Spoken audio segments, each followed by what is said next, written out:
Psaume 85, prière pour la paix et la justice. Tu as aimé, Seigneur, cette terre. Tu as fait revenir les déportés de Jacob. Tu as ôté le péché de ton peuple. Tu as couvert toute sa faute. Tu as mis fin à toutes tes colères. Tu es revenu de ta grande fureur. Fais-nous revenir, Dieu, notre salut. Oublie ton ressentiment contre nous. Seras-tu toujours irrité contre nous? Maintiendras-tu ta colère d'âge en âge? N'est-ce pas toi qui reviendras nous faire vivre, qui sera la joie de ton peuple? Fais-nous voir, Seigneur, ton amour et donne-nous ton salut. J'écoute, que dira le Seigneur Dieu, ce qui dit, c'est la paix. Pour son peuple et ses fidèles qui ne reviennent jamais à leur folie. Son salut est proche de ceux qui le craignent et la gloire habitera notre terre. Amour et vérité se rencontrent, justice et paix s'embrasent. La vérité germera de la terre et du ciel se penchera de la justice. Le Seigneur donnera ses bienfaits et notre terre donnera son fruit. La justice marchera devant lui et ses pas traceront le chemin.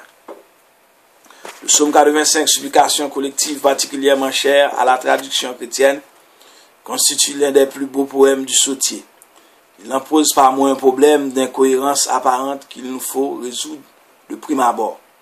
Le début, versets 2 à 4, évoque une intervention spectaculaire de Yahvé en faveur d'Israël, mais soudain c'est encore la catastrophe et les cris de supplication, versets 5 à 8. Finalement, l'oracle d'un peuple calme les esprits par l'annonce du salut qui vient, versets 9 à 14. En bref, au verset 2 à 4 et 5 à 8, on est en même temps sur le coup d'une bénédiction et d'une malédiction. Pour expliquer l'incohérence évidente, faisons appel à l'histoire en 538. Avant Jésus-Christ, Cyrus, roi des Mèdes et des Perses, autorise le retour à Jérusalem des exilés de Babylone et ordonne la reconstruction du temple. Esdras 1er 1 à 4, Esdras 6 1 à 5. À leur retour, les rapatriés sont amorcés, sont laissés en suspens. Plutôt à leur retour, les rapatriés sont victimes de mille et mille vexations. Leurs travaux du temple, à peine amorcés, sont laissés en suspense. Ils ne seront repris qu'en 520, avant Jésus-Christ, à l'époque des prophètes Agé et Zacharie, sur le règne de Darius, deuxième successeur de Cyrus. La première partie, versets 2 à 4, du psaume évoque l'époque d'euphorie qui suivit la fin de l'exil 538 avant Jésus-Christ. La deuxième partie, versets 5 à 8, correspond aux années de misère écoulées entre l'édit de Cyrus 538 avant Jésus-Christ et la reconstruction du second temple 520-515 sous Agé et Zacharie. La troisième partie, verset 9 à 14, contient l'oracle d'un prophète de bonheur et son commentateur. Gloire à Dieu.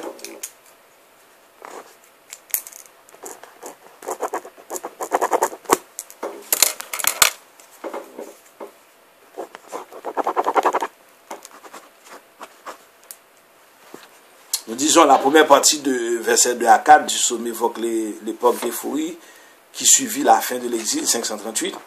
La deuxième partie, verset 5 à 8, correspond aux années de misère écoulées entre l'édit de Cyrus 538 avant Jésus-Christ et la construction du second temple 520 et 515 avant Jésus-Christ sur Agé et Zacharie. La troisième partie, verset 9 à 14, contient l'oracle d'un prophète de bonheur et son commentaire.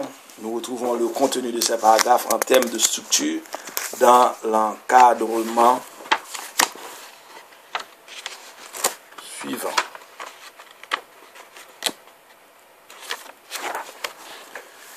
Le retour d'Israël et de Dieu, verset 2 à 4, dans le passé, tu as aimé cette terre. Verset 2, tu as fait revenir les déportés. Verset 2, tu as ôté leurs péchés. Verset 3, tu as couvert leurs fautes. Verset 3, tu as mis fin à tes colères. Verset 4, tu es revenu de ta fureur. Verset 4, 2. Le retour d'Israël et de Dieu, verset 5 à 8, dans le présent. Première demande, verset 5. Deuxième demande, verset 5. Deux interrogations, verset 6. Une conviction, verset 7. De la colère à l'amour, verset 8. 3. L'oracle de bonheur et son commentaire, 9 à 14, dans le futur. Le contenu de l'oracle, verset 9. Le verset 9. Un monde nouveau, verset 10. 4 personnages mystérieux, verset 11. Il bouleverse ciel et terre, verset 12 à 14. Somme des fils de Corée. Le retour d'Israël et de Dieu, verset 2 à 4. Dans le passé, les verbes hébreux sont au parfait. le sottier a raison de considérer les événements comme révolus. Par contre, certains auteurs parlent de parfait prophétique ou parfait de confiance. De là, le fait que la traduction de la Bible de Jérusalem diffère de celle du sottier qui emploie le passé. Tu as aimé cette terre, verset 2. Cette terre, c'est la terre sainte. Elle appartient à Dieu, elle est synonyme d'Israël, à qui Dieu en donne l'usufruit. La tendresse de Dieu pour cette terre est la même qu'il porte à son peuple. La nouvelle bénédiction qu'elle reçoit au retour de l'exil est signe d'une nouvelle création, un nouvel exode, comme dit Ésaïe 43, verset 16 à 21. Tu as fait revenir les déportés, verset 2. Cette tradition provient du texte grec de la Septante, le même stick traduit d'après l'hébreu sub. Ce but donnerait, tu as restauré le sort de Jacob. Tu as ôté le péché, verset 3. Le verset 3 commence une section centrée sur la théologie du péché. Selon la théorie de la rétribution, le péché avait été la cause de la tragédie nationale. C'est-à-dire que le pardon du péché appelle la bénédiction divine. Tu as couvert le rond, verset 3. Alléluia. Cette phrase, plus classique que la précédente, correspond également à la théologie du péché via la lumière de la rétribution. Selon Isaïe 40, verset 1 et 2, l'expiation du péché d'Israël rend possible le retour des rapatriés. Tu as mis fin à tes colères, verset 4, le pardon complet du péché, le fruit de l'amour de Dieu qui a vaincu la justice. Tu es venu de la fureur, le verbe sub, revenir, explique la conversion de Dieu qui revient du feu de sa colère que personne ne peut éteindre. Le retour d'Israël et de Dieu, verset 5 à 8, dans le présent, la misère des temps inspire les psalmistes de demandes impérieuses ouvre sa supplication. Première demande, verset 5, fais-nous revenir. Il ne s'agit pas de revenir de l'exil, ils en sont revenus. Ce que le suppliant demande, c'est la restauration d'Israël. Deuxième demande, verset 5 encore, oublie ton ressentiment pour que le dialogue amoureux entre Dieu et l'homme redevienne possible, pour que les deux routes de retour, celle de Dieu, celle de l'homme, se rencontrent. Il est indispensable que le ressentiment de Dieu dévie de sa route. Tel est le sens de ce stick d'après le texte grec de la Septante. Deux interprétations, verset 6. Seras-tu toujours irrité? Maintiendrais-tu ta colère? L'espérance que la colère divine finira par se calmer exprime presque avec appréhension par ces interrogations. Israël sait bien que le ressentiment de Dieu ne durera pas indéfiniment. Derrière cette certitude, il y a la confiance qu'en Dieu, la miséricorde est supérieure à la colère et à la justice, comme le répète maintes fois l'encyclique Dive in Misericordia de Jean-Paul II, l'ancien pape catholique. Une conviction, verset 7.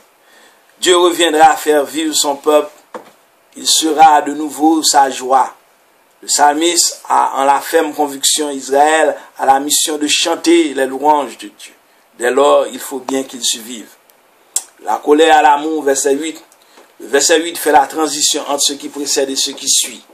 Aussi, joint-il les deux éléments importants de deux parties, le salut du verset 5 de la supplication, l'amour, la AZ, et du verset 11 du commentaire de l'oracle. Fais-nous voir, Seigneur, ton amour et donne-nous ton salut.